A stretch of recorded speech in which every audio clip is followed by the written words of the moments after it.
Bonjour à toutes et à tous, j'espère que vous allez bien.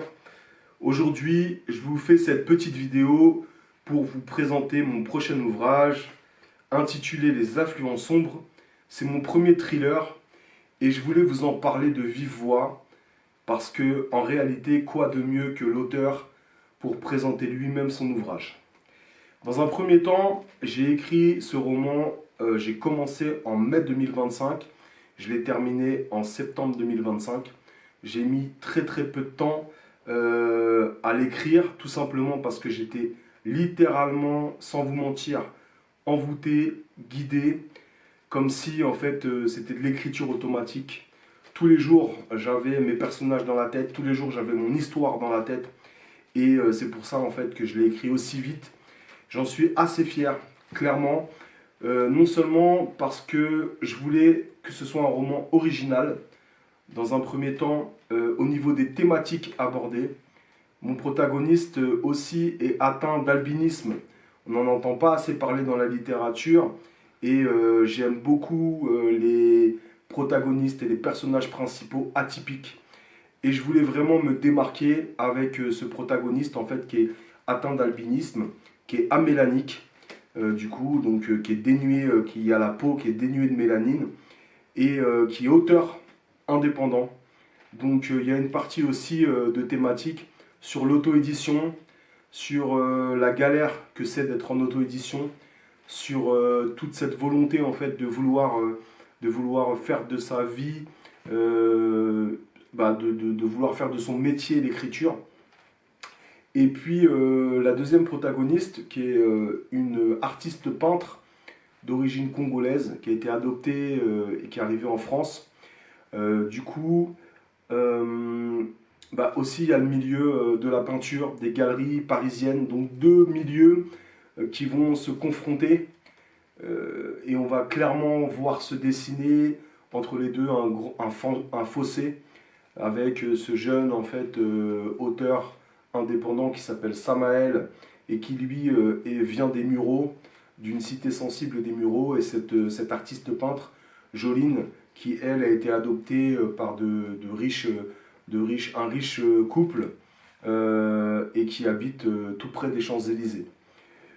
Je voulais vraiment marquer dans un premier temps la différence entre les deux milieux, mais aussi dénoncer énormément de choses dans ce roman et j'espère l'avoir fait j'espère avoir réussi à le faire au niveau des thématiques. Dans un premier temps, le traitement en fait des albinos et des personnes atteintes d'albinisme, on va dire, c'est plus joliment dit parce que c'est vrai que albinos ça peut prêter à confusion et du coup dans mon roman vous allez le voir il y a ce traitement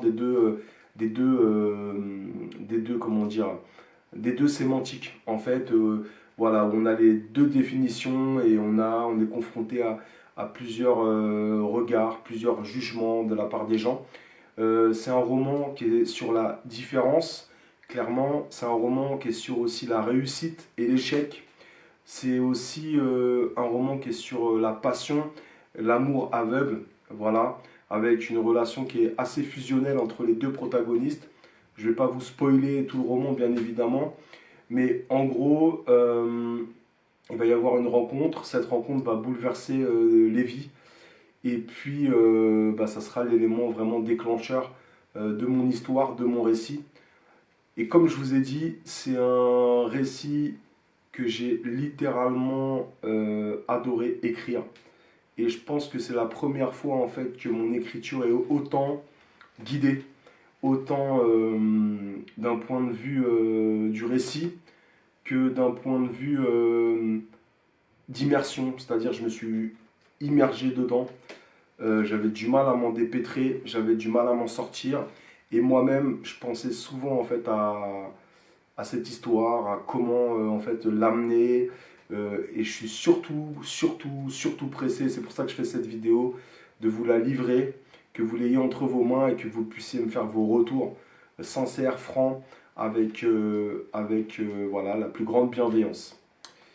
Et chose nouvelle dans ce roman, c'est que j'ai mis, comme Maxime Chatham l'avait fait, puisque c'était dans un de ses romans que j'avais vu cette technique, Lui, au début, il avait mis sa playlist quand il écrivait. Et chose nouvelle pour moi, j'avais trouvé son concept original, donc je l'ai repiqué. Et du coup, c'est pas très original de ma part, mais j'avais besoin en fait de vous dévoiler en fait ma playlist et les musiques avec lesquelles qui m'avaient accompagné en fait lors de l'écriture de ce roman pour une meilleure immersion et pour tous les curieux et curieuses qui auraient envie d'aller écouter de la musique. La musique est très très présente, l'art est très très présent dans mon roman, que ce soit la musique, que ce soit la peinture, que ce soit l'écriture. C'est des choses en fait qui me tiennent beaucoup à cœur, donc j'avais envie d'y mettre vraiment, de mettre un gros accent sur ces pratiques artistiques. Il y a des paroles de chansons, il y a le rapport au vinyle, il y a le rapport à la peinture, il y a le rapport bien évidemment à l'écriture, et puis aussi, comme je vous disais, il y a toutes les thématiques avec le rapport à la différence, le regard des autres, euh, le regard des autres quand on est issu d'un quartier, le regard des autres quand on est différent, quand on a une peau différente. Et voilà, c'est vraiment quelque chose que j'avais envie de souligner. Et puis aussi, j'avais envie de souligner un autre sujet qui était, alors je ne l'ai pas vraiment accentué dans le roman, mais je l'ai survolé, mais c'était plus pour ne pas que les gens oublient, c'est le génocide qu'il y a au Congo, à la frontière entre le Rwanda et le Congo, dans la région du Nord Kivu. Donc ce génocide-là qui me tient à cœur forcément, puisque bah, on n'en parle pas, les médias n'en parlent pas, et j'avais envie de rendre hommage en fait à toutes ces personnes en fait qui ont perdu la vie en fait pour les intérêts occidentaux, pour les minerais surtout. Et voilà, il y a tout ça qui est présent dedans, sans trop bien évidemment que ça vienne surcharger en fait la globalité du récit.